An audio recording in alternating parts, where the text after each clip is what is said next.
Absolutely, because most of the things that I am good at, I was never good at in the beginning.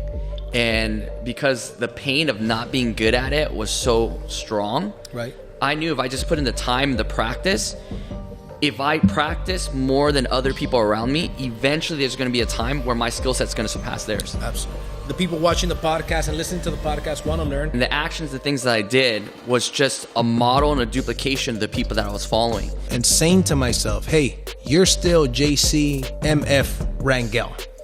All right, welcome guys to the Driven Not Given podcast. And listen, man, this is the official first podcast that we are recording live. The first one was a pilot. And not only is this the first one, but this is the first one with an interview. As I mentioned before, I'm going to be doing some solo ones and some with the interview. And I couldn't be more excited about the guest that I've got today. This gentleman I've known probably for about a decade and a half. And when I met this guy, the funny thing is that we come from the same industry, and public speaking is something that we've both done for a long time. But I remember when I met him, I said, this guy's better than me. This guy's a better speaker than me, better trainer than me. And as time went on, I realized 5 years ago, 10 years ago, and I'm like, this dude is still better than me. He's one of the best public speakers and trainers that you're ever going to hear. Successful entrepreneur, impacting lots of people for many, many years, right? I've got the privilege of calling this guy a friend of mine, right? And I'm very excited for him to be on the podcast. Julian Doan, how you doing, brother? I'm doing great, man. A little offended. I thought we were brothers. Now I'm downgraded to a friend. Oh, man. No. We're brothers, man. Brothers from another mother. Yeah. Let's get it, bro. I'm excited to have you on, man. And, just want to shoot the shit with you, man. And, okay. I see your videos. A lot of people follow your videos. And I want to learn. The people watching the podcast and listening to the podcast want to learn. So tell us a little bit about your background, you know what I mean, and how you got into what you're doing right now. Okay. I mean, my background's pretty simple. Grew up in a traditional Asian family. My parents both worked super hard. They were gone in the morning, coming home late at night. But growing up was kind of hard for me. I was very, very socially awkward. And there's two types of socially awkward, right? One is the person that's like introvert, that's quiet. And the other one's like that talks too much and wouldn't stop. And I was the second one, and most people don't know this about me, but I'm like high functioning on the levels of autism. So like I can't understand certain social cues. Okay. Like, so growing up, like I didn't understand jokes. I didn't understand like I said, social cues. Like if I overstayed my welcome or whatever it is, I would say the randomest things at the most inappropriate times. And for me, most of my motivation growing up was just to be accepted and be liked. And what's crazy is, when I was introduced to network marketing, and I got started for different reasons than most people. Most people wanted to make money. Most people wanted the free time. I got started because they sold me that, number one, it's a positive environment, which I wanted to be around because I was so used to being around negative people. Right. I wanted to make friends, but they told me they'll teach me communication. They'll teach me how to connect with people. And that's all I've wanted my whole entire life. So it's kind of crazy that, I'm a speaker. I do transformation and all these different things.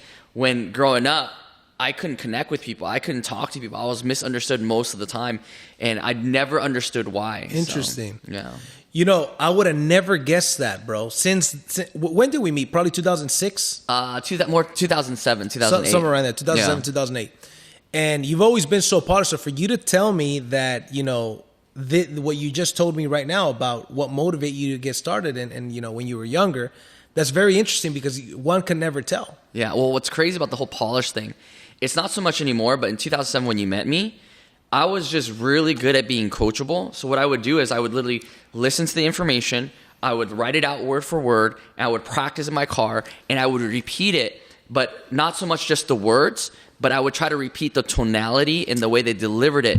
Because even though I didn't understand it, I realized that because those things is what motivated people, if I could just copy the recipe, yes, it would make sense. Yeah. Well, that's being a student of the game, right? Yeah. And, some of those things I did, I would record. I would have a recorder. When I started in network marketing, I would have a recorder and I would listen to them or some of their tapes. And I would study also their pauses. I would study their jokes and the way they said their jokes and whatnot. And so in that sense, I understand. And I even did that with martial arts. And that's something I want to talk to you about as well. I remember I got kicked out of junior high, Southgate Junior High, went to another junior high, and I would ask the teacher if I could go to the restroom. I'd go to the restroom, bro, and in the restroom, I would practice my karate in the restroom, right? Take a break from class to go practice karate in the restroom. And that's kind of like the mindset that I hear that you've got, right? Like it became something that you wanted to get good at, and you don't get good at something you don't do, right? Right. So, and I can tell that you put that effort in because you're so good at it, and you've been good at it for a long, long time, bro. And so would you say that because I want to talk about your martial arts and when you started, and do you think that had something to do, and I think I know the answer to it, but do you think that has something to do with your mindset and your results now? Absolutely, because most of the things that I am good at, I was never good at in the beginning. And because the pain of not being good at it was so strong, right? I knew if I just put in the time, the practice, if I practice more than other people around me, eventually there's going to be a time where my skill set's going to surpass theirs. Absolutely. So, yeah. So, absolutely, man. I think martial arts is one of the greatest things that you can enroll somebody into. If not martial arts, sports, because of the discipline, learning how to educate your emotions, discipline your emotions, learning how to take losses. That's right. And not just looking at it as losses, but looking at it as learning lessons, right? Right. What worked, what didn't work. Right. So, we win some, we learn some. Yeah. Right? Yeah. And at what age did you start martial arts? I started at 8 years old because I was like bullied. I was picked on. And really? My dad, did traditional Taekwondo back in Vietnam. And so their Taekwondo was a lot different. It wasn't point scoring, whatever it is. Right, it was like they're sparring to knock people out and do all these different things. And my dad, I guess, was just so sick and tired of me having such a low confidence, and he wanted me to be able to defend myself. So that's awesome. I dealt with that as well. As a kid, before I started martial arts, I was to say I was a fat kid is an understatement. I was borderline obese. A lot of people don't know that. Yes, a lot of people don't know that.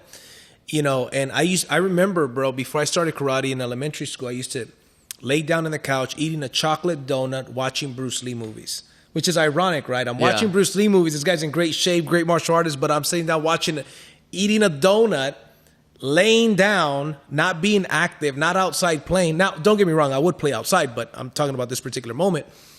But I always wanted to do martial arts. And I remember my mom, she could not afford to put me into martial arts. She put us in a school once. She couldn't afford it anymore, then she took us out. Then we moved to a new place, and she put me in a school once. She could afford it for about a month or two, and then she couldn't afford it. But I ended up getting creative, and I asked the karate teacher, what can I do? We cannot afford it right now.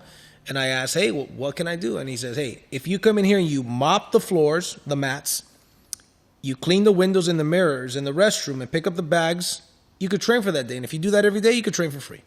So most months, that's what I did. And so it was just an obsession. So to me, it helped me out tremendously. And so you did Taekwondo from age 8 to what age? Like 16. 16. Yep.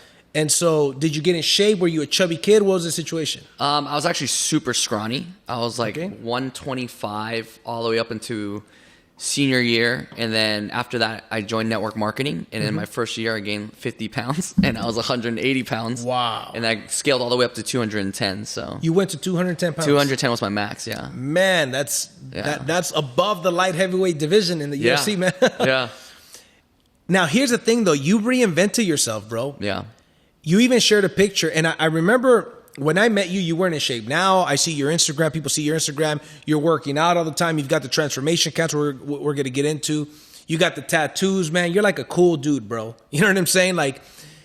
But one of the things that I noticed, you're one of the people that I saw that you completely, in the last decade, reinvented yourself, bro. You were always sharp, but you were like a little bit chubby. You know what I'm saying? How did that happen, bro? How did you reinvent yourself? Well, I think 'cause in the beginning when you met me again, I think my sharpness came from my actions, things that I did, right? Right. And the actions, the things that I did was just a model and a duplication of the people that I was following. So there was a huge problem with that. The problem was I was doing the right actions, but there was a slight gap in the lyrics didn't quite match the song. I knew what I was doing, but I didn't know why I was doing it. So I was sharp on the outside.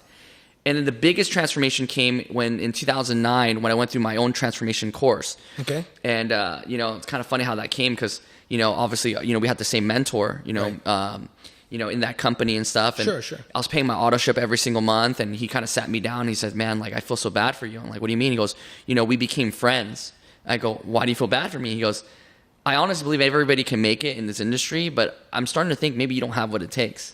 Wow. Because, I got to, the simple rank because, I brought some people over and whatever it is, but it never grew past that because I hit my lid. Right. The people I brought over were never originally in my organization. They're just people that I built great relationships with, and the opportunity was just better. you and, our friend Chris just kind of like surpassed everybody. And I always looked up to you because you had that connection, the mind and body connection, right? And so he sat down with me. He says, Julian, like, look, man, like you spend so much money, every single month. I don't know if you can do this or not. The least I can do is pay for you to go to this training. If you go to it, you get something out of it, great. But at least I know I did something for you, as a friend. Wow. So whether you make money in this business or not, like I'm okay with it. I'm content.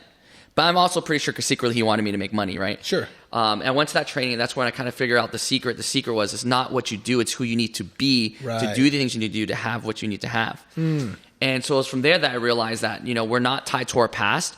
We're not who we used to be. In fact, in any moment, we can reinvent ourselves. And it's every moment's a blank canvas. Right. So then I started saying, okay, this whole entire time I'm trying to find myself. Well, what if the person that I'm trying to find is lost for a reason? And so I said, okay, maybe I need to create myself. And then so from there, I started with business first, like who are the people I look up to? What attributes do I like about them? Obviously, if I can spot it in them, I know what it looks like. I can recreate it in myself. And so that's kind of how the process started. As far as the weight loss though, man, like, coming out of that seminar, I got what I wanted for business because that's what I was looking for. And I started making a lot of money in network marketing, you know what I mean? Speaking all over the world, everything like that. But the other areas of my life weren't blended, and one of it was health. And I remember one day I was in an elevator in Seattle, Washington. I put my arms around my stomach, and I remember saying to myself, man, I'm fat. But I thought I said it in my head, but I said it out loud, and everybody in the elevator laughed at me. And it was just like martial arts when I got beat up. It's all these different things. I was just like, never again. This hurts so bad.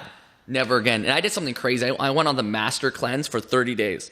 Have you ever heard of the master cleanse? I've heard of it, but tell me a little bit more. So it's like in the morning you do a saltwater flush, 2 tablespoons of non-iodized sea salt that flushes everything out. And all day I would just drink water, honey, cayenne pepper, and lemon. I did that for 30 days, literally a water fast for 30 days. Only that. No food for 30 days. Wow. And like I lost a lot of weight, but I was super scrawny. And then I was like, man, you know what?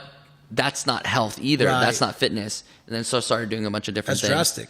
Yeah, because I was like, man, I might not know how to do it, but if someone's been able to do it, it's out there. I just got to find it. It's out there. Yeah. I mentioned this, nowadays everybody's the equivalent of a genius, right? All the information that we need is at the fingertips, right? Yep. You mentioned the information is out there. Most people don't achieve, 50 Cent in 2001, I believe it was his first album. He said, the only excuse for being broke is being in jail.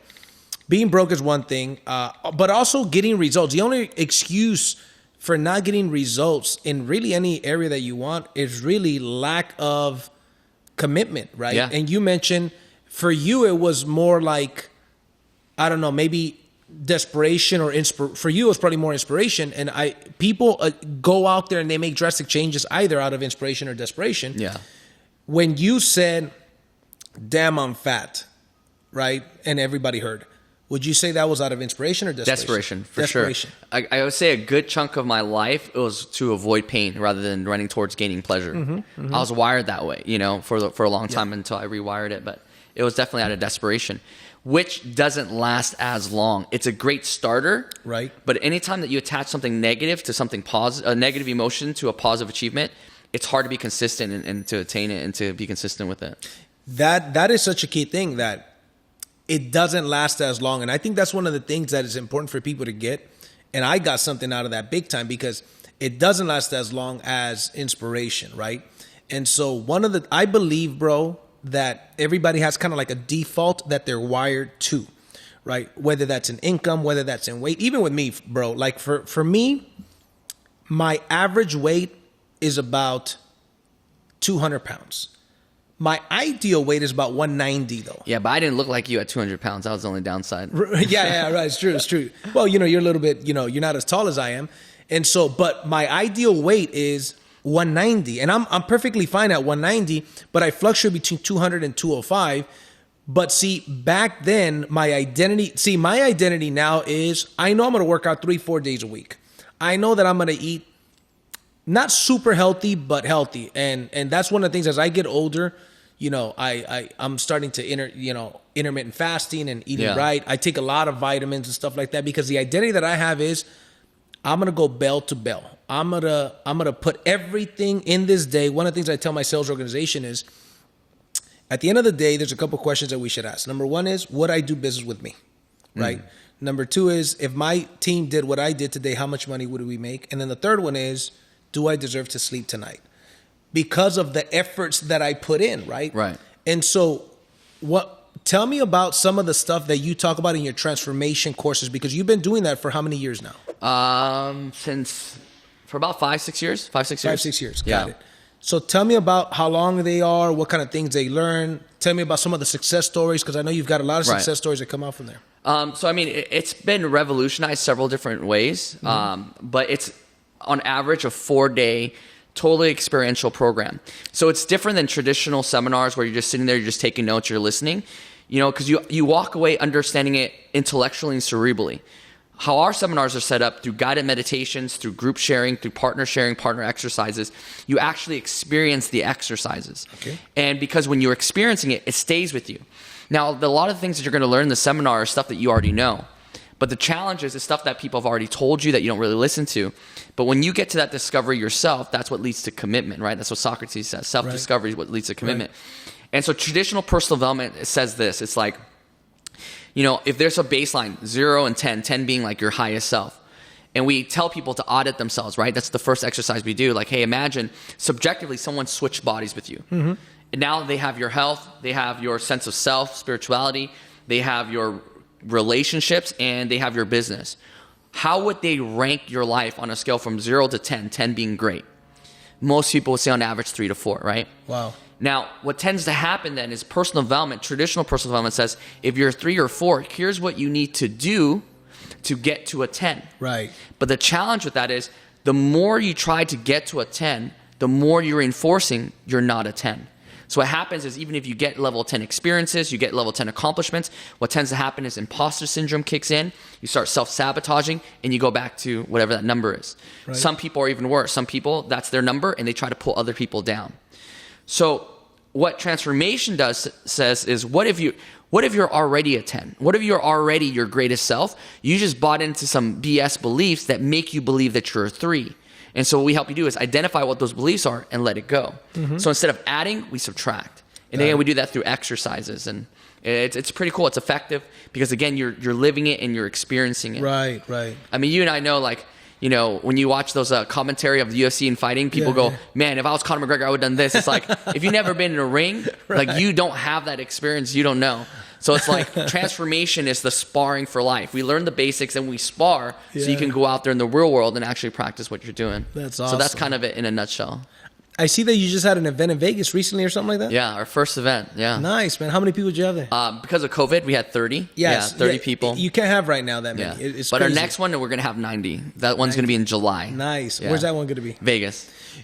Here's why. I've got some employees that I want to connect with you and go to those events. So we're definitely going to talk about that afterwards. Because I know that some of these transformation courses, right, they have such a huge impact. I've done the Landmark and a couple different ones and whatnot. But yours, I know, are powerful. I've seen you firsthand for many years do transformation, not only in yourself, but in other people as well. People that I know. So I vouch for you 100%, bro. And so, and again, I got some employees that I'd love to send out there to. I mean, we have people like, I'm talking about in the last 5 years, like thousands of pounds lost. I'm talking about people like, got closer to God, whatever that God is for them. Right. You know what I mean? We got people that have a higher sense of self and, healed relationships. People that weren't in relationships that are now married. I've had the weird pleasure of marrying 5 people, not me marrying 5 people, but they chose me to be the ordained minister, which was interesting. I saw that, we have a bunch of people that have their, kids that have their parents back, parents that have their kids back, vice versa. Awesome. That's awesome. And then, the byproduct also is money, right? People have made a lot of money. Like people that, came in making probably $1,000 a month, now make millions. Really? You know what I mean? Yeah, like it's crazy. That is crazy, man. Tell me about, because we want to cater to entrepreneurs, to big thinkers, to ambitious people, to people that want to go out there and crush it, people that want to achieve, right? People that are driven. And I know that, you've achieved a lot, but from what I see, right? Okay. I may be wrong, but from what I see, not a lot was really given to you. You really have gone after it. And, that's the name of the podcast, Driven, Not Given. Tell me about one of your biggest failures or a time that you were riding high and then, you had a moment in time that humbled you, because everybody goes through that. Yeah. And the challenge that I find is that a lot of times people think, because social media is such a highlight reel of people's lives, And it's not real. People don't really look like that. People's days aren't always that great. And people tend to compare themselves to these people that they're seeing, but they're only seeing a highlight reel. Yeah. And what would you, what I want is the advice of some of your biggest failures, how you overcame them, because there's people that need to hear that, because people are going through that now. There's people that are going to go through that. So if you can share that with us, it'd be great. I mean, there's so many. Probably the biggest life-changing one recently took place in 2018, December 2018. I was in a relationship with somebody that I absolutely loved and adored. We were in that relationship for 5 years. Right. And I kind of lost myself in that relationship. You know, I didn't realize that I was a codependent. And as a codependent, you lose your value, you place your value in the relationship. You sacrifice yourself for the other person. And what was crazy is, like, man, we were together for 5 years. So naturally, I thought the natural progression was to get married, have kids. Right. So, you know, you have all these expectations, right? And, you know, one of the things I learned from that, too, is no one really ever breaks your heart. They just break your expectations. That's really what it is, because you thought certain things were going to happen. And at that time, when she left, 6 months prior to that, you know, I left network marketing. I was doing transformation full time. But the challenge of doing transformation full time in where I was doing it at was, one, we weren't making a lot of money. So most people don't know that. I was making per weekend on average just as much as what people were paying. And part of that was, you know, I don't want to go in too much detail or say anything bad about anybody. Sure. It was just the partnership wasn't really working out. There's certain things that were happening that, you know, me being a codependent, I just trusted and didn't look at certain things or overlooked the red flags. Right. And so 6 months prior to her breaking up with me, I noticed there was a disconnect. And during that disconnect, I started doubling down on the relationship instead of doubling down on myself. So I stopped working out. You know, I lost my sense of self. I put everything into that relationship, and, you know, I wasn't making money. And so what ended up happening was, you know, while that was happening, when she left, I was in the worst place in my life. So you can imagine, I'm doing transformation, helping people. People are getting results, but I'm so deep into it that I haven't had time to do it for myself. Right. So now she's gone. I have a business that's not really flourishing, but is fulfilling, but not profitable. Right. You know, I think there needs to be a balance. It needs to be profitable Absolutely. and fulfilling, right? So that was happening. You know, I didn't know who God was. I was like furthest away from the path. I believed in the universe, all these different things at that time. And, you know, I realized I was a codependent. But at that time, like, it was so dark. Like, I was like even contemplating suicide. And that's the craziest thing. Yeah. Like, I remember driving home one night and down PCH, you look to the right and it's like all black, right? Because of the ocean. Yeah. And I just thought to myself, like, man, it would be so easy just to drive off, right? Now, we all have different beliefs and thoughts and stuff like that about depression, anxiety, spiritual, religious, or whatever it is. The best way I can describe it, man, it was almost like that depression was like an entity that was like latched onto me. Like, you know what I mean? Like, I was not myself. And like, when I thought that thought, and I was like, no, I don't think that. That's not me. And really, when I made that realization, it's like something left. Wow. And it's through that moment I had a realization. I go, okay, let's look at the facts, right? You know, there's a great book that says it takes what it takes. And what happens is, you know, there's a good example of Russell Wilson in that book. He's a quarterback. And there's a game he was down 4 touchdowns. And, you know, it takes what it takes. It means, like, you look at where you're at and where you need to go, you take the emotions out of it. Right. So I'm like, okay, this is where I'm at. This is where I want to go. This is the work that's going to be required. So I looked at it and I go, man, now there's 2 relationships that have failed. Both lasted 5 years, 2 totally different women, but my experience in both relationships were exactly the same. So I was the common denominator. I had to take responsibility, right? They did what they did, but I chose them as partners. I overlooked certain things. There's things in me that I need to change. So responsibility. That's right.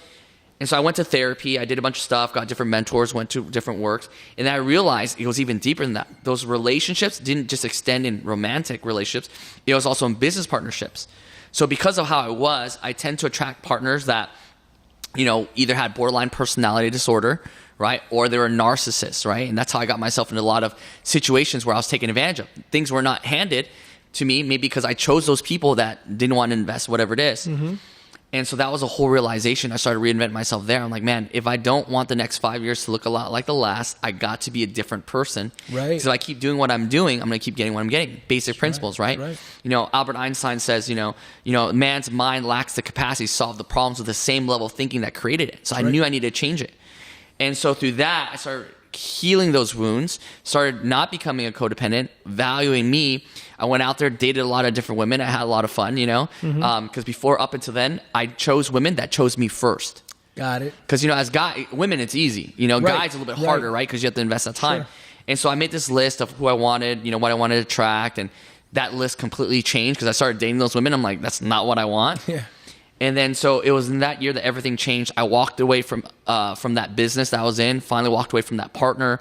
And, you know, I said, man, like, I don't know how I'm going to do it, but I'm going to trust. And a big part of that was my fiance that I have now. Like, she said to me, and I never had a partner say this. She's like, man, like, you're doing this business, you're not making any money. And it's like, I know you love helping people and you care about people. That's why you stay. But she says, look, it's never going to get better than this. That's what she told me. It might be a little bit better, a little bit different, but this is as good as it's going to get. And she said, if you quit, I don't care about to take more hours, work, you know, another job, whatever it is. I will support us until you find something else, because that's how much I believe in you. And for me, like, that's what changed everything. Because you know, she said something to me. She goes, if you have to justify to hold on to it, it's probably not worth holding on to. Because if it's something worth holding on to, you don't question it, you don't doubt it. It's there. Yeah. And so I walked away and like different things, and all of a sudden it's like that energy I was holding on to, energy doesn't get created or destroyed, right? It just gets transferred. And then all of a sudden I attracted new business partners, better business partners, because I was a healed person. So I attracted a better romantic partner, business partners. And throughout a whole year, like, we built something amazing, and you know, that's how that event led up. Wow, that's awesome. That was probably my biggest breakdown, but man, just going through it. And I mean, you got to go through it, right? I think it's Winston Churchill that says, if you're going through hell, keep going. Yeah. So many people go through hell and they just stick there. And that's right. They stick around and they sob. And I tell people, listen, man, winners, it isn't that winners don't have self-doubt and don't have negative thoughts. We do. The difference is that we don't let them linger. Yeah. Most people, here's what they do. They replay their past failures and setbacks. Yeah. It's like a habit, right? It's like an anti-highlight reel. Right, exactly. Hey, stay tuned for the second part of this podcast with Julian Doan.